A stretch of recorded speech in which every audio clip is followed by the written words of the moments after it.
Welcome to new TV Telugu. Cine నటుడు పోసాని కృష్ణమురళిని అదోని పోలీసులు PT వారెంట్పై Guntur jail నుంచి తరలిస్తూ ఉండడం పట్ల వైసీపీ నేత అంబటి రాంబాబు స్పందించారు. 3 రోజుల్లో 3 పోలీస్ స్టేషన్లకు తిప్పడం పట్ల విచారం వ్యక్తం చేశారు.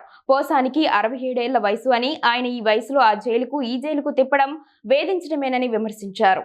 పోసానిని రైల్వే కోడూరు నుంచి నరసరావుపేట తీసుకువచ్చారు. నరసరావుపేట నుంచి గుంటూరు సబ్ జైలుకు తరలించారు. మళ్లీ ఇవాళ ఆదోని అంటున్నారు. ఆదోని 400 కిలోమీటర్లు ఉంటుంది. 67 ఏళ్ల పోసాని పట్ల ఈ విధంగా వ్యవహరించడం దుర్మార్గం. గత రాత్రి ఆయనను తీసుకువచ్చారు. ఇప్పుడు మళ్లీ తీసుకెళ్తున్నారు. అది కూడా పోలీస్ జీప్లో తీసుకువెళ్తున్నారు. పోలీస్ జీప్ ఎలా ఉంటుందో తెలిసిందే కదా. అనారోగ్యంతో ఉన్న వ్యక్తి వేధింపులకు గురి చేసేందుకు ఇలా కుట్రపూరితంగా వ్యవహరిస్తున్నారు. ఓ 2-3 నెలలు ఆయనను ఇలా కేసుల పేరిట తిప్పాలన్న దురుద్దేశంతో కుట్రపూరితంగా జరుగుతున్న కార్యక్రమం ఇది. రెడ్ బుక్ రాజ్యాంగం కాక ఇంకేమిటి? వైసీపీకి అనుకూలంగా ఉన్న వారందరినీ భయపెట్టాలనుకుంటున్నారు. దీనిపై మేం న్యాయ పోరాటం చేస్తాం అంటూ అంబటి రాంబాబు పేర్కొన్నారు. నేనేం అనుకోవట్లా. ఆయన అడిగిన ప్రశ్న ఏంటి? ఒకే అంశం మీద కేసుల మీద ఒకదాంతో పోదు.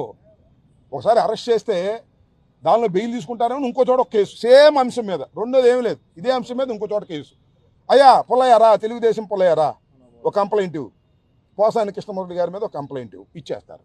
అదేమో ఎస్ఐ రిజిస్టర్ చేసేస్తారు. లోకేష్ గారు చెప్తుంది ఏమంటే పోలీసులు వెళ్ళి పట్టరండి, లేడండి ఆ జైల్లో అయితే ఇక్కడ ప్రొడ్యూస్ చేయండి.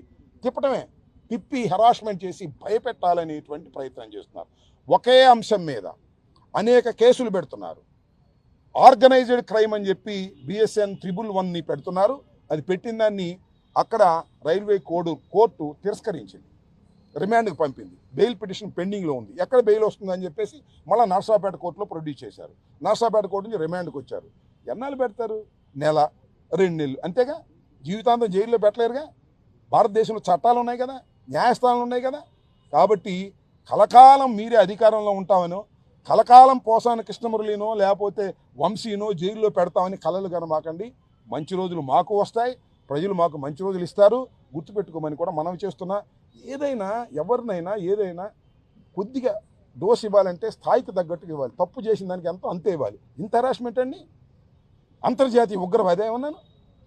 అంతర్జాతీయ ఉగ్రవాదిని పట్టుకొచ్చినట్టుగా పట్టుకొస్తున్నారు పోలీసులు. గేట్లు వేసారు, మమ్మల్ని చూడటానికి కూడా వీల్లేదని. సరే ఓకే, చూద్దాం, పిలిచి టుమారో మేము అవసరమైతే అఫీషియల్గా వెళ్ళి వారిని పలకరిస్తాం, పర్మిషన్ తీసుకుని వారితో మాట్లాడతాం, వారికి ధైర్యాన్ని చేకూర్చే విధంగా మనం ప్రయత్నం చేస్తామని కూడా ఈ సందర్భంగా చెప్పదలుచు.